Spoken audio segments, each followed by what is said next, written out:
It's really a delight to be here, and my goodness, what a terrific crowd. Thank you all for coming. I don't know about you all, but I came here for the free food and wine. And I'm going to talk to you tonight about NASA's program to rove the solar system and to look for any signs that life may have once been out there or may even be there yet. You know, we've come a long way in 50 years in the space program. We've sent spacecraft to just about every planet in the solar system. We've orbited Mercury, Venus, Mars, Jupiter, Saturn. We've even landed on places like the moon, using both robots and men, of course, and then with robots on Venus, Mars, Saturn's moon Titan, and even on an asteroid, as it turns out. And so 50 years ago, this was all kind of imagination. And most of the planets in the solar system were just mystical kind of dots in the sky. But now we've become a lot more familiar with them. And we have the tools now to actually explore our entire solar system and beyond. And so we dare now to ask big questions that before we were not prepared to ask. And one of them, of course, is, are we alone? Is there life elsewhere? Most scientists believe that, in fact, there probably is life elsewhere. Maybe not in our solar system, perhaps so, but elsewhere among those billions of suns and billions of galaxies out there. And the supplemental question to that is if there is life out there other than our own, is life kind of a cosmic imperative? Is the universe more or less constructed so that where the conditions are ripe, that in fact life has a chance to start? And if that's so, then are we really unique? Is life on this planet very similar to what might be out there, or would it be very different? And so as we pursue this question of whether life might exist outside the Earth, what do we hope to find out there? Well, already we know we're not going to find any of these. This is a plate, actually, from a Jules Verne book around 1900. And so we're not going to find the intelligent beings that the 20th century science fiction writers kind of imagined, but more likely we'll find perhaps microbial life, such as these. This green layer here, that's all bacteria living inside this rock that was brought up from several miles below the surface of the planet. And here is microbes living on ice in the little small spots that might melt and form a little bit of water. And some of these things even have antifreeze in their body, so they can live below the freezing point of water. And in the last 2 decades, I mean, there have just been monumental discoveries in biology, in microbiology, about life on this planet. And the biologists have determined, for example, that there are really 3 families of life in this tree of life here. There are the archaea. These perhaps are the oldest and simplest of cells, very, very simple cells. And then come bacteria on this branch. They're a little more complicated than are the archaea. And then there's the eukarya, this branch here, that's even more complicated still. And the evolution of eukarya has taken it all the way through single cells, and way out here on the end are multicellular life, such as animals and plants. And we're out here on the very end of this kind of evolutionary tree. And we find microbial life everywhere on this planet, living in the most extreme of environments that would kill you or me. But certain microbes find a way to live in these very difficult environments. We find them living deep underground in these rocks, using chemicals in the rock itself and gas emanating from the center of the planet to live. We find them at the bottom of the ocean, miles below the surface, where there's no light of any kind, living on volcanic gases that come up from the bottom of the ocean floor. And we've also discovered that life is very old. We find fossil evidence of microbial life in the oldest rocks we can find on the surface, only 1 billion years after the formation of the planet itself. So we've come to understand through these discoveries, for example, that microbial life on this planet does not need sunlight, does not need oxygen, does not even need soil to exist. Microbes are extremely tough. They can live in extreme temperatures. They can live in near boiling water, in volcanic vents, in active areas. They can live at extreme pressures, those crushing pressures at the bottom of the ocean. They can live there very easily. They can live in places where it's very, very acid. Acid pools that would take the skin right off your finger. Doesn't bother them one bit. They can live in high alkalinity. They can live in places that are very, very saline, lots and lots of salt. They can eat just about anything. They don't need, all of them don't need sunlight or oxygen, like I said, but they can live on such things as hydrogen or methane. They can live on alcohols even, sulfurous compounds, ammonia, metals, anywhere where they can find a chemical reaction between things they can find in the environment that can power them. Microbes are like little batteries, and they just need some sort of a chemical reaction that they can run between metals and other chemicals or whatever they can find that will create electrical energy to power their bodies and their need to metabolize and grow. We find them everywhere. They're found in arid places, the Arctic, hydrothermal vents, and they're just absolutely tenacious. They will colonize deep rock. You can find them on frozen mountaintops. They can survive long-term cold, heat, radiation, dryness. To sterilize this planet, you'd have to scrape the entire surface of the planet off, down to a depth of several miles. You just cannot sterilize this planet. They'll live anywhere. And all of which dispels that early notion, certainly when I was taking biology, that life is a very delicate thing and can exist only at the pleasure of a very narrow and special environment. Microbes are tough, very, very tough. Well, in fact, like I said, this planet is literally infected with microbial life. So is your body, as a matter of fact. And infections is mostly good. I mean, you could not digest your food without having colonies of bacteria in your gut. Life lives from the surface to miles below, thrives in very harsh environments that we know exist on the other planets. And these other planets may have actually had more suitable climates in their past, at their very beginning, than they do now. So there's some hope we might find evidence of microbial life elsewhere in our solar system. Life needs just really three things in order to exist and find a way to live. It needs liquid water. Liquid water is absolutely essential. It's got to have the liquid water as the medium in which the microbes can grow and live. Then you need to have a source of the biogenic compounds. You need a source of carbon and nitrogen, oxygen, phosphorus and sulfur. These are the elements that they use to build their structures and to metabolize. And then they need this source of chemical energy that I mentioned, some way to power themselves. And so in looking at other places where it might be habitable, we only need to look for those conditions on those other planets where these things might exist. And so this is the solar system. It has 8 planets, and they can divide them up into kind of 2 families, really, 2 or 4, depending how you like to count. There's the terrestrial planets down here, 4 of them, closest to the sun. They have rocky surfaces. Then the gas giants, which are mostly made out of gas all the way down to their centers, high pressures. These are sometimes called ice giants. They're also made out of mostly of gas, but perhaps with some ice down near their center.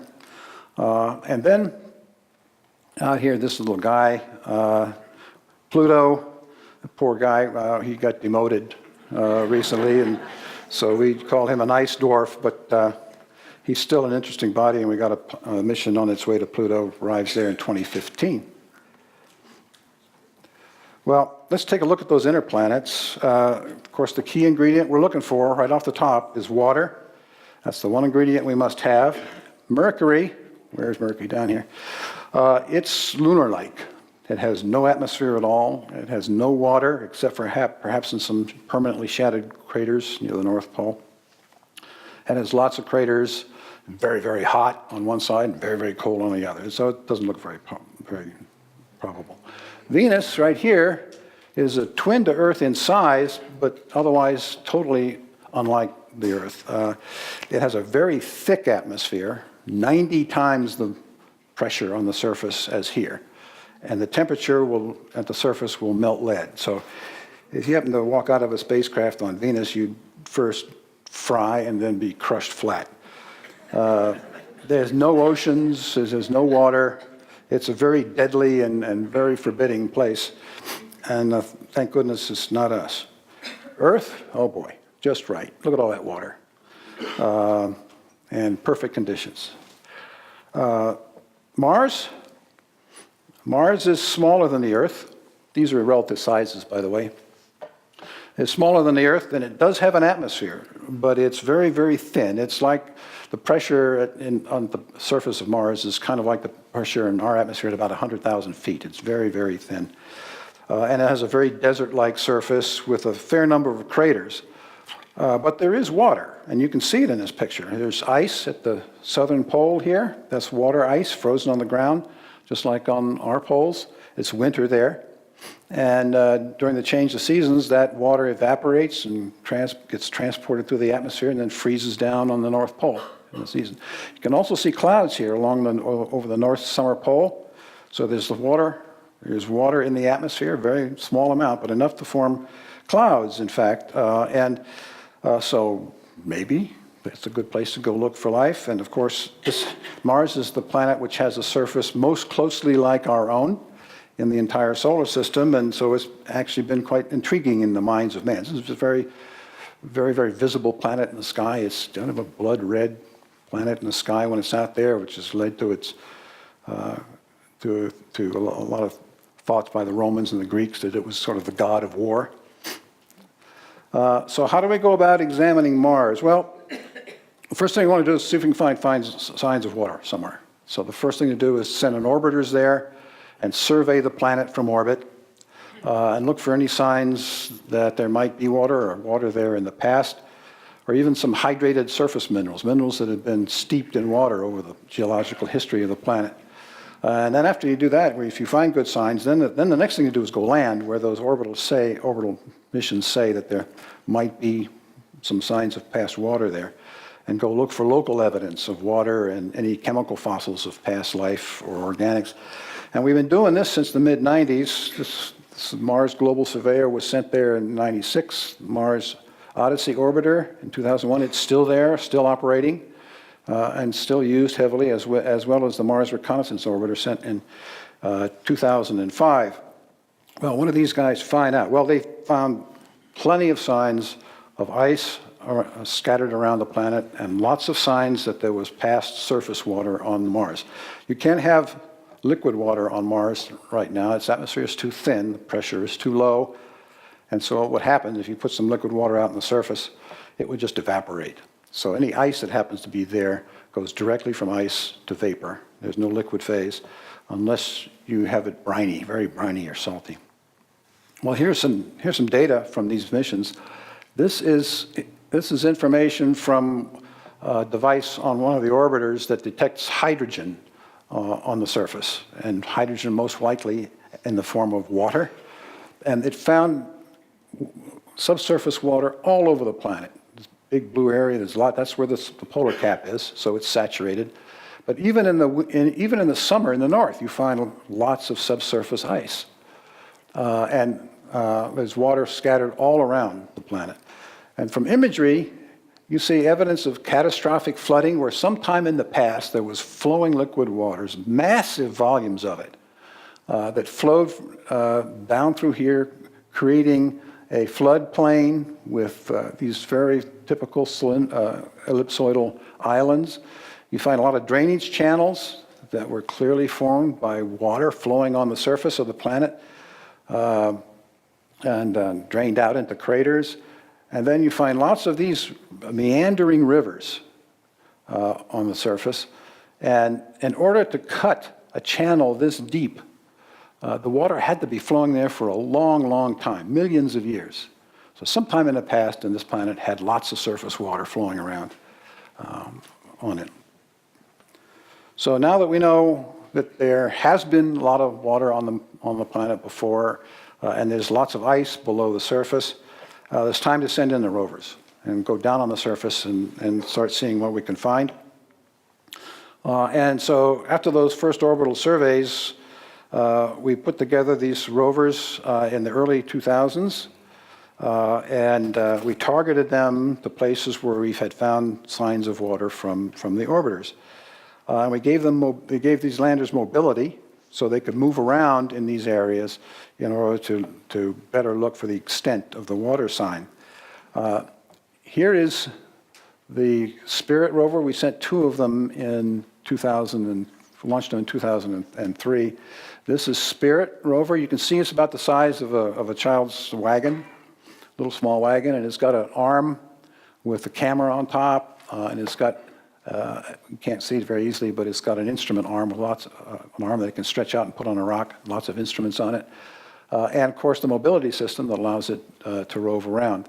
Then what you do with that is you fold up the rover very cleverly, folding up the wheels, and you stick it under a protective aeroshell because it's going to have to enter into the atmosphere.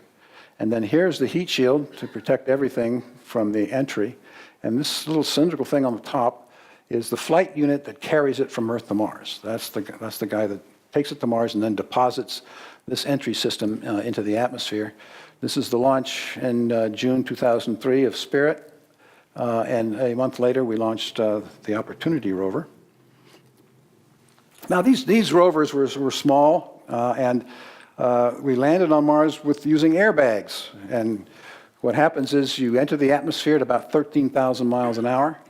And this slows you down to about 2,000 miles an hour.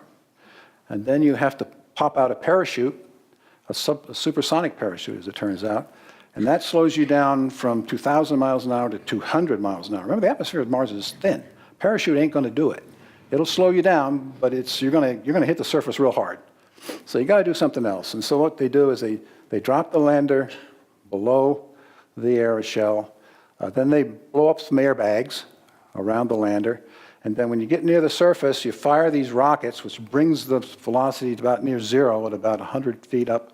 And then you drop the lander on its airbags to take out the force of the landing. And this thing bounces. I mean, these are very elastic airbags, and they bounce for like 40 or 50 times, rolls around the surface for about a half a mile, until it finally comes to a stop. You deflate the airbags, you fold out the lander, little pyramid, you fold it all out, and then you stand up the rover and you run it off the lander. And that's how we did it in 2004. Very inelegant, worked like a charm. Now, Spirit landed in a very large crater. It's called Gusev Crater. And the reason we sent Spirit there was because the crater rim had a lot of breaches, and it looked like the crater had been flooded with water at one time in its past. So we wanted to send it there. And it landed, and you can see, I don't know if you can see or not here, but we can tell where it hit the ground, where those rockets scoured the surface, and where it bounced. We can see the scars on the surface where it bounced, and then came to rest. Here's the parachute. That's where it landed up there, and you can see the parachute in the distance when it took a picture from the lander here. And it landed in this very reddish, what clearly looked like a lava plain, and that's in fact what it turned out to be. No sign of water whatsoever. It was, all those rocks and the soil were volcanic in origin.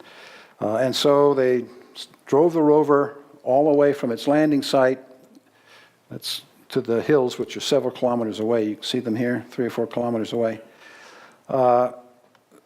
Because these are expected to be older than the crater floor and perhaps unaffected by the lava inflow. And once Spirit reached those central hills, everything changed. The rocks changed completely. They were very different. They were no longer basaltic lava. They exhibited a mineralogy which showed they were clearly had been modified by water. Here's where Spirit landed, and it made this trek to the hills and started climbing up these hills. And then, of course, the rover is driving across this dusty surface. Mars is very dusty, has a lot of dust in its atmosphere, and that's transported all around the planet. It coats everything, including the rover. But once in a while, it'll run across something and it'll expose the surface underneath. And here's an example where it exposed this very, very white material. It turns out after the rover went back and analyzed it, this is silica dust, very, very finely powdered silica dust. And you can only make that in water, slightly acidic water. And so that's clear sign there was lots of water here at one point. There was lots of other signs I didn't go into. And here's a picture it took from the hills where it was wintering over. Now, the second rover, Opportunity, had much better luck. Now, it landed in a very different place. It's a very large plain that the orbiter showed contained hematite, which is a mineral that can only be formed in the presence of water. So this was a good place to go to. And look how different this place on Mars looks. Here's a picture taken by the rover after it left its lander in this little crater in which it found itself after rolling. You can see here the scuff marks that those rockets made on the surface where it actually landed, then it bounced and rolled, ended up in this little crater here. The crater is only about 30 yards across. Now, that's a planetary hole-in-one, folks. I mean, that's actually like hitting the golf ball in LA and getting a hole-in-one in a golf course in Moscow. I mean, that's pretty good shooting. It right away immediately saw signs of sedimentary bedrock here. These are layered. This is all very, very layered, just like sediments would be. And it found this open plain, very flat, very few craters on it, which looked everything like it might have been a lake bed at one time. And plenty of signs of water. The exposed bedrock that rimmed that crater was heavily layered with these fine sedimentary deposits. And it had that's these over here. And it had, you can see the layering, and it had these clefts, these depressions that were left by crystals that water had dissolved away from the rock and left these little holes. And then these little round things that the scientists called blueberries. They're about the size of blueberries, at least the domestic ones, and they're ubiquitous. They're everywhere. In fact, that plain out here is just strewn with these blueberries. And it turns out that these are made out of a mineral that can only be formed in water. Now, the rover had an arm. It could reach out and contact the rock, and there were measurement devices on that arm. One of these instruments is called a Mossbauer spectrometer. You don't even know about that. But it examines the chemical environment of iron atoms in a mineral. And so it can determine what mineral it is from the way the iron reacts to the spectra. And it found that, in fact, these blueberries were made of hematite and another mineral called jarosite that can only really form in water. Another instrument found a lot of chlorine and sulfur in these layers, which these are elements that are usually implanted by water, by processing a mineral in water.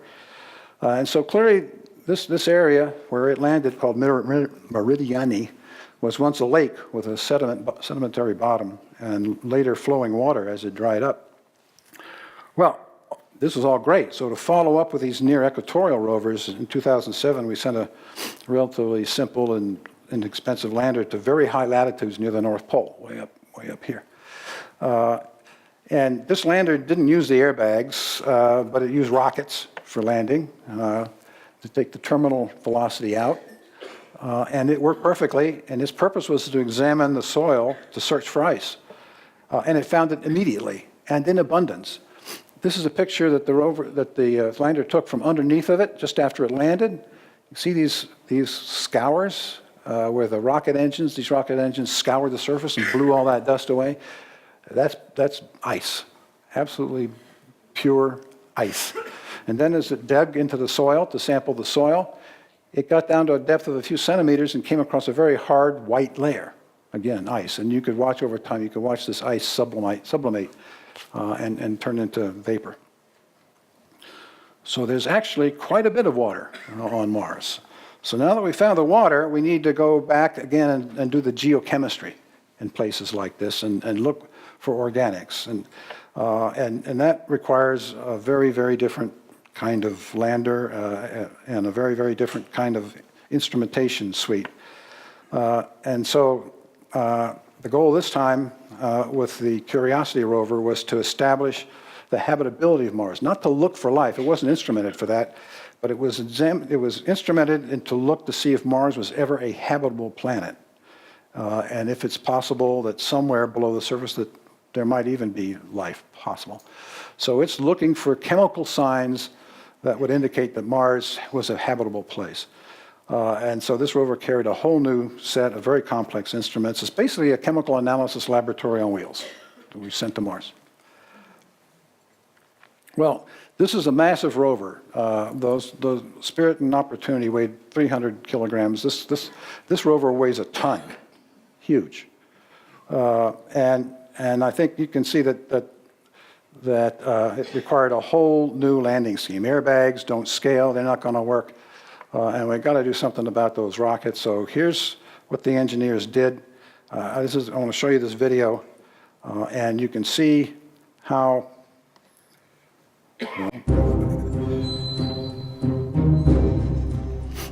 When people look at it, it looks crazy. That's a very natural thing. Sometimes when we look at it, it looks crazy. It is the result of reasoned engineering thought, but it still looks crazy. From the top of the atmosphere down to the surface, it takes us 7 minutes. It takes 14 minutes or so for the signal from the spacecraft to make it to Earth. That's how far Mars is away from us. So when we first get word that we've touched the top of the atmosphere, the vehicle has been alive or dead on the surface for at least 7 minutes.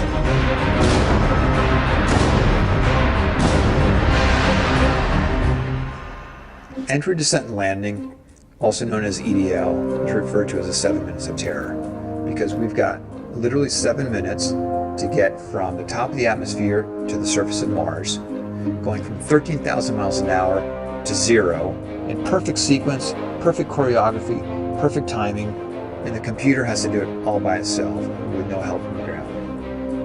If any one thing doesn't work just right, it's game over. We slam into the atmosphere and develop so much aerodynamic drag. Our heat shield, it heats up and it glows like the surface of the sun. 1,600 degrees.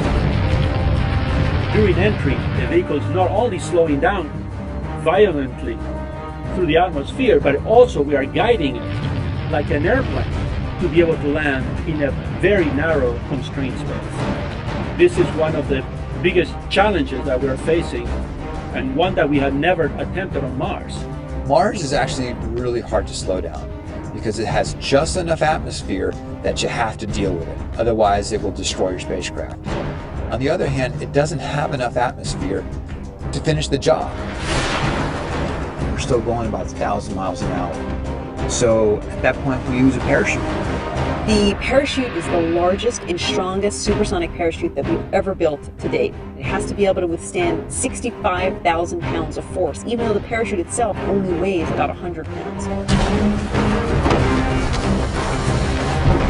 When it opens up that fast, it's a neck-snapping 9 Gs. At that point, we have to get that heat shield off. It's like a big lens cap blocking our view of the ground to the radar. The radar has to take just the right altitude and velocity measurements at just the right time, or the rest of the landing sequence won't work.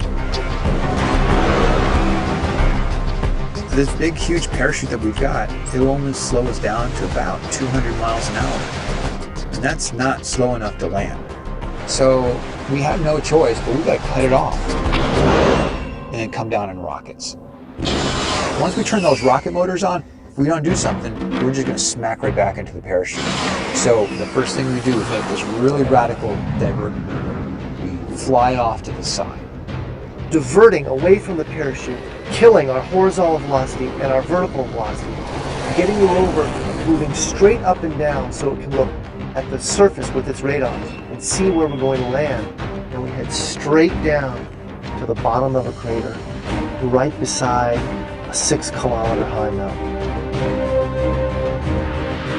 We can't get those rocket engines too close to the ground, because if we were to descend propulsively, our engines all the way to the ground, we would essentially create this massive dust cloud. That dust cloud could then go and land on the rover. It could damage mechanisms and it could damage instruments. So the way we solved that problem is by using the Skycrane maneuver. 20 meters above the surface, we have to lower the rover below us on a tether that's 21 feet long, and then gently deposit it on its wheels on the surface.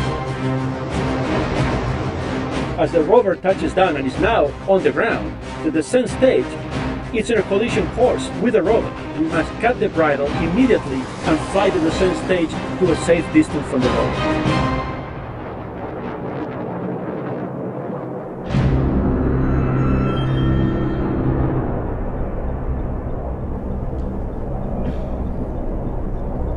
Dare mighty things, that's what this agency does. And before we knew it worked, and back in August, this was very scary. It was a very bold way to go about things, but it was the right engineering solution, as it turned out. But I think you can see there were a lot of dedicated and very passionate engineers who were determined to remove as much risk as possible and make this spacecraft work. Here is the rover and the spacecraft during construction. Here's the rover, as just before it was getting ready to be packed up. This is the descent stage under which the rover is folded up and packed. And you can see it now packed up under the back shell. And then the assembled spacecraft, including the crew stage and a vacuum chamber for testing. And while all that was going on, the scientists had a jolly old time trying to figure out where to land. I mean, they knew there were great places to land, but there were too many of them. And so after a lot of heated debate, they finally chose Gale Crater, which is about 100 miles across. And it appears to have gullies on its rim, like up in his corner up here, indicating it had been flooded at one time too. And it had this giant mountain in the center, which from orbital imagery was clearly very stratified, with the oldest layers at the bottom and the newest at the top. And the orbiters had also detected signs of clay minerals at the very bottom, at the oldest layers. And that was a great discovery, because clay is a mineral deposited from water in rather neutral or slightly alkaline water, and it's an excellent material for preserving fossil material, including chemicals. And clays are much sought after on Earth for this very property. And the landing ellipse was right up in here, right next to the foothills of this central mountain. Well, building complex spacecraft takes years, and in this case more than 6 years, and they occupy a significant fraction of a person's professional lifetime. And during design and development, assembly, and testing of the spacecraft, there are lots of things that go wrong. They do go wrong, but you can fix them. You have the time, you're still on Earth, you're still in control. But there are two events in the lifetime of a flight project that are most frightening, and you have no control over them. And these two events only take about 7 to 9 minutes each. You saw one of them, which is entry, descent, and landing. The other is launch. I mean, you strap your baby, your $2.5 billion baby, all these man hours and all this dedication and work, and you strap it to the top of a big bomb and hope it doesn't go off. The rocket has to work perfectly. It has to remain on course while all those fireworks are going on. It has to deliver your spacecraft to the right place above the Earth and going in the right direction and with the right velocity. And these rockets are massive. I mean, I get to stand underneath these things, and they are scary. They're frightening. You stand under them, you look up, they are huge, massive. And you think to yourself, there's no way this thing's getting off the ground. No force on Earth can lift this thing. But they do, and this is how it went with launch. If I can...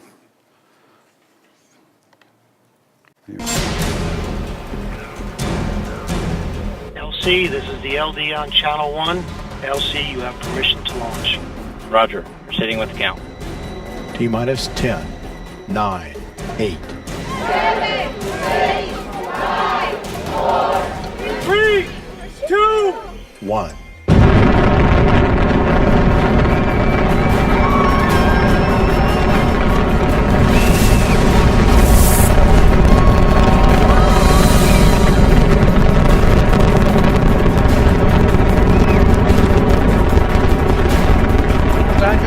Goes through your body, your entire body.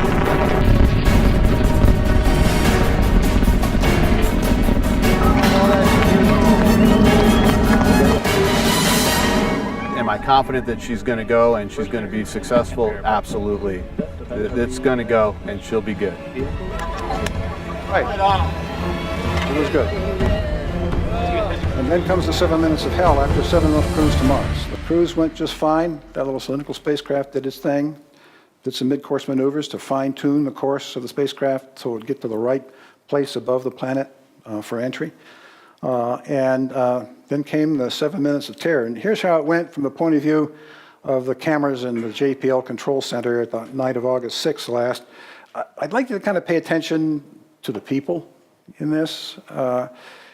Notice their diversity in gender, race, culture, age, and particularly their passion, their anxiety about all this work they've been doing all their last 6 to 8 years, and then the ecstasy that comes with success.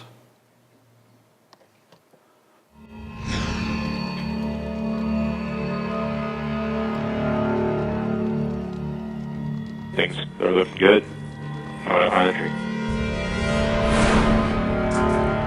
Vehicle reports entry interface. We are beginning to feel the atmosphere. Of course, this is an animation done in real time. It is reporting that we are seeing G's on the order of 11, 12 Earth G's. Commercial 2 is starting. We are now getting telemetry from Odyssey. That's from an orbiting spacecraft. They're getting telemetry relayed from that We spacecraft. have parachute deploy around Mach 1.7. Parachute is deployed.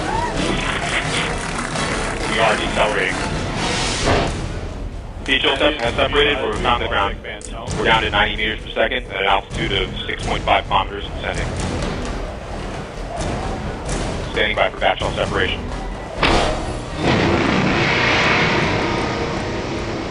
We are in powered flight.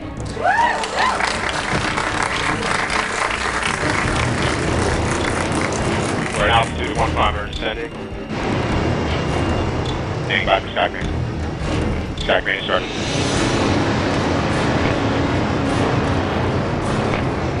Staying alive, you remain strong.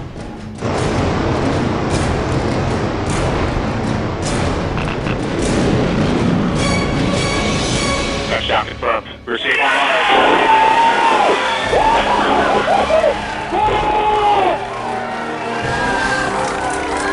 This is a very human enterprise.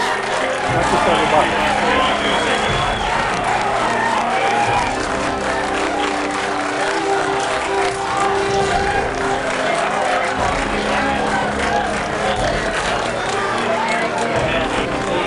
Got a thumbnail.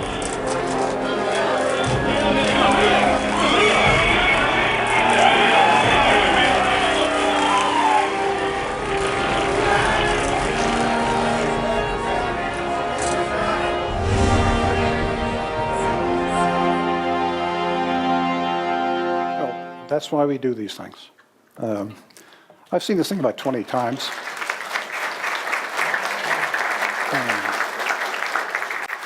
I've seen this thing about 20 times, and I did well tonight because I get very verklempt when I see this thing. And now there were a lot of people watching this event, and it was the largest event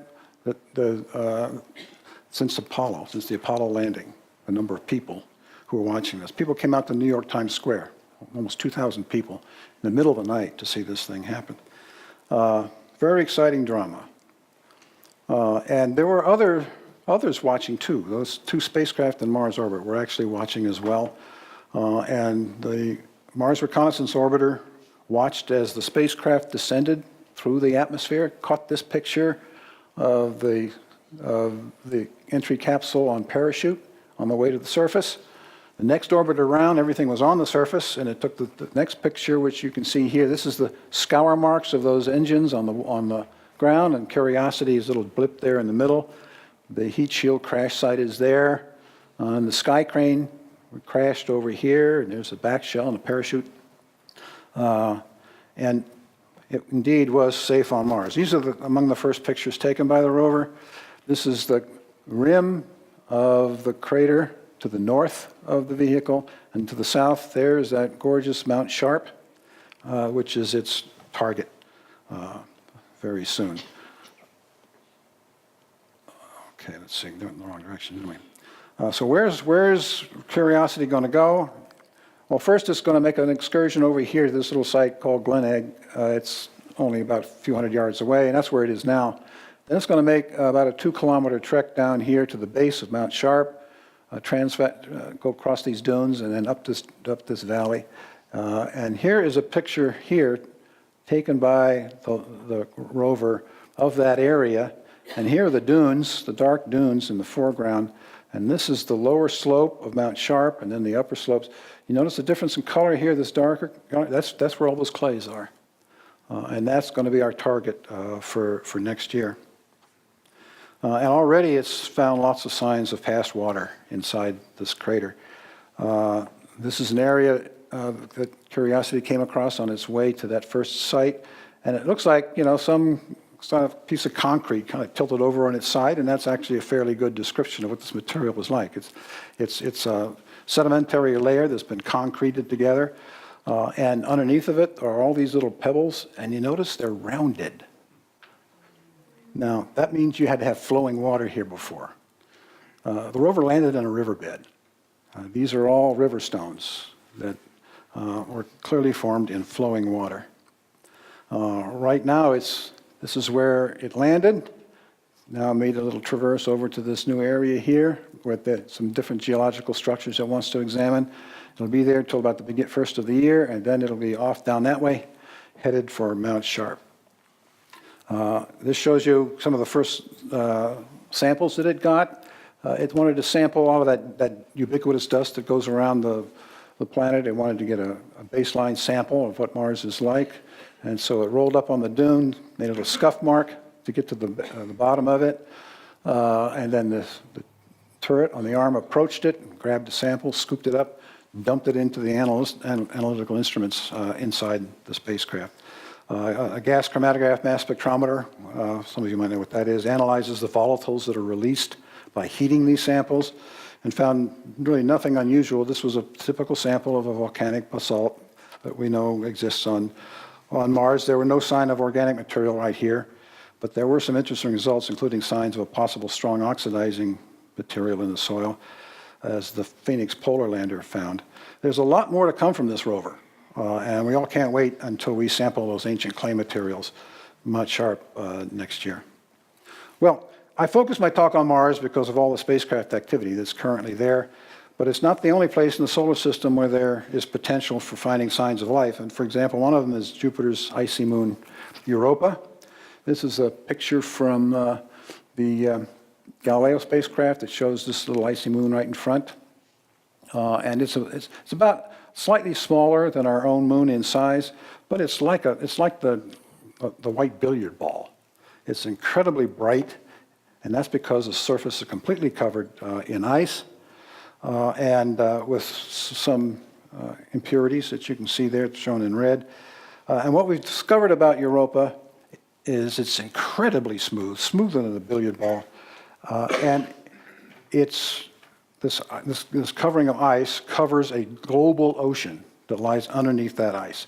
And we determined that because we can see this ice shell on the moon sliding in that ocean. And the only way you can have a liquid ocean underneath that ice, as cold as it is out there, is if there's volcanic activity underneath that ocean to keep that ocean water warm. Well, on Earth, that's the formula for life. Volcanic vents at the bottom of an ocean. And so one day, perhaps we can examine that ocean, or even the dark material that's brought up from below, but that's a ways away. Next planet out is Saturn. Gorgeous, well, I think one of the most beautiful planets in the solar system with this gorgeous retinue of rings. This is a picture taken by the Cassini spacecraft, which is currently in orbit around Saturn since 2004. And what you see here, of course, are the rings and the cloud bands in the atmosphere. This is another icy moon called Enceladus, which I'll talk about in a minute. And then this moon down here is Titan. Titan is it's almost a planet in itself. It's bigger than the planet Mercury. And it's particularly special. Here are some images from the Cassini orbiter. you can see that it's completely enshrouded in a cloud smog layer and some tiny little layers up here. And we can't see the surface in the visible part of the spectrum. We can see it in the infrared. And here's an infrared picture, and you can see a very interesting, enticing surface with dark areas and light areas and signs of clouds, maybe even something at the pole. Well, the Cassini spacecraft carried a European entry system. That entry system went into the atmosphere of Titan and dropped the lander on a parachute. And this is what it saw. These are images from the Huygens, that's the name of it, the Huygens lander, on its way down. And from high altitudes, you can see what looked like rivers, riverbeds, and what might be a lake. It's very, very dark. And here it is out the window, sort of, at 1 kilometer. And here it is on the surface. It lasted on the surface for about 30 minutes. But Titan is very cold. It's 300 degrees below zero or more. So this can't be water. Water on Titan is as hard as granite, and that's probably what these are. And notice they're roundish. So these look like they've been rolled around in liquid. Well, that liquid has to be a hydrocarbon, methane with mixtures of higher order hydrocarbons in it. And in fact, we see evidence from the radar of those lakes in the northern regions. And these are lakes. This lake is about the size of Lake Superior. And it's very shallow, maybe only 5 or 6 meters, but it's filled with liquid hydrocarbons. And that's why you see this smog, because as those hydrocarbons get up in the upper atmosphere, the sun breaks them down, they react with each other and make these colored particles in the smog.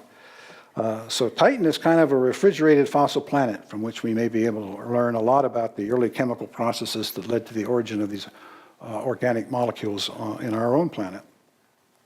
And finally, Enceladus, another icy moon, much smaller than Europa, but very similar in that it has a very smooth, bright, icy surface. It appears very, very young, very few craters, and modified a lot. You can see these linear features in the south. And it has, when you look at it like this, you can see these plumes that come out from these cracks in the surface here. And those plumes turn out to be water ice.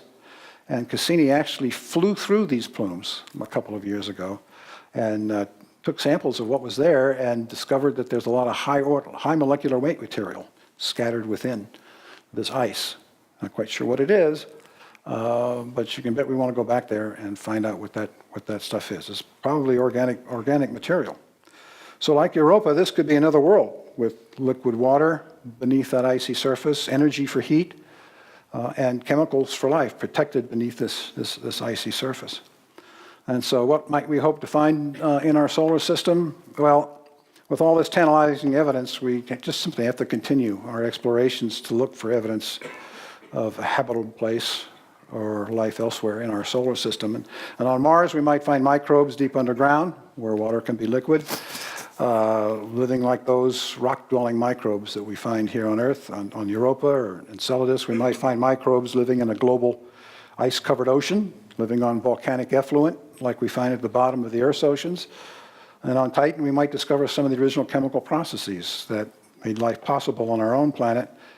And then one of these days, next couple of decades, who knows when, perhaps we may have the technology to actually find another planet circling another star that's blue, a blue dot in our little advanced telescopes. And with a little more resolution, maybe the little blue dots will show oceans and continents and maybe signs of life.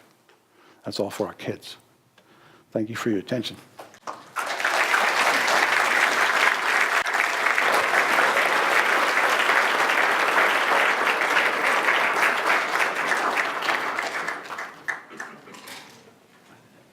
Okay, questions? Right here.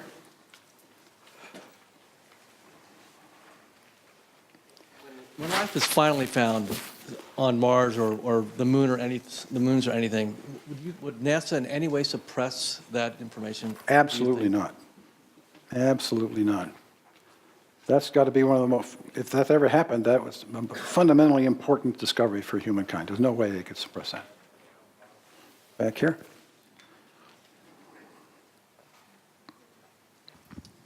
Is there any evidence from space probes that there are elements other than appear in the periodic tables? The answer is no. And in fact, we look well beyond our solar system to the stars as far away as we can detect them. And they're made of the same stuff. The whole universe is all made of the same stuff. In the back there. What is the power source for Curiosity, since the atmosphere and everything is different? Yeah, the power source for Curiosity is a radioisotope battery. So the previous rovers used solar panels, and so they had to power down at night and kind of go to sleep, wait for the sun to come up to get power. This rover can rove anytime, night or day, and will have a longer lifetime because of the longer life of those nuclear batteries. The problem with solar panels is Mars dumps dust on them, and they lose their power.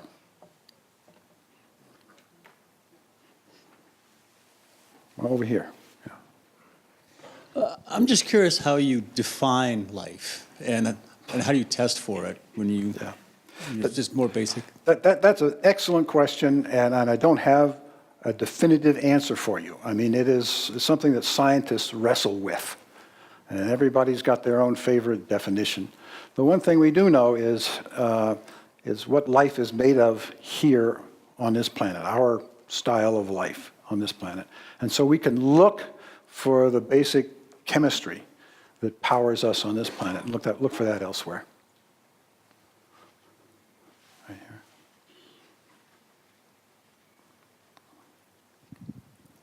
So since there was liquid water on Mars, it did have an atmosphere at one time? Did I misunderstand? And if so, what happened to it? Yes, we believe it did have a much thicker atmosphere at one point. It had to have had in order to support liquid water. Otherwise, it would have just turned into vapor.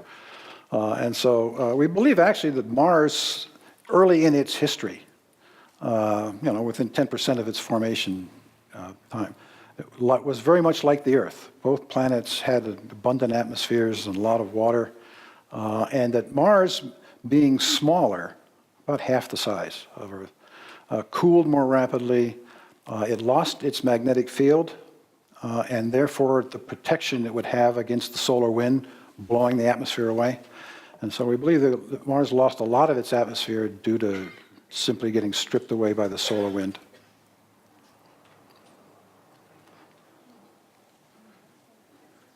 A question back here.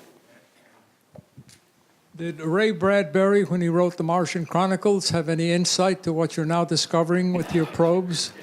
Ray Bradbury had a great deal of insight, and at the same time, a fabulous imagination. But he was a big fan of Mars exploration, and so after he learned that Mars was not the planet that he would like to have imagined it, he turns his imagination to other things, I think. Way in the back there. Hi, thank you for the talk.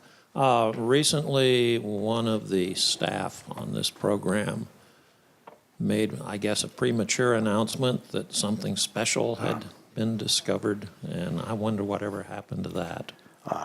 What happened there is that the project scientist, who's in charge of the multitude of scientists who are working on this project, was talking to a reporter and got enthusiastic and excited and passionate, as these guys are. And he said that the rover is going to find something terrific. And I forget the word he used. And what he meant was, during the course of this rover's lifetime, it's going to find some fabulous stuff. The reporter misunderstood him and thought that they were going to make a big announcement within weeks. And he just couldn't shut that down. Once the media gets hold of something, you can't get their teeth out of it. But what happened was, at a meeting in San Francisco of the scientific community, he had another press conference and straightened that out. One more out there. Right here. If you had an unlimited budget and could put together a team with an unlimited imagination, where would you direct all of your energy and resources? What would be your dream project? Boy, there are so many things I'd like to do. But the first thing I think I would do is take a team to Mars and drill. And drill as far down as I could to where there's liquid water and get a sample of that and see if there's any bugs swimming in it. That's probably the first thing I do. Back here as well, then we'll Okay. wrap it up.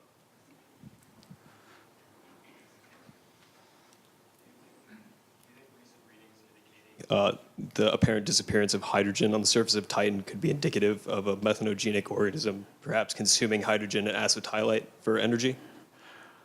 That's a pretty complicated question. I don't know the answer to it. And I think that this loss of hydrogen thing is really a seasonal sort of a thing, comes and goes, because Titan does have seasons. It has a 29-year year. And so we've only seen the first quarter of that or so. And so I think it'd be a little too early to jump on conclusions until we've seen the thing through at least half of a season before making conclusions. Our speaker. Thank you.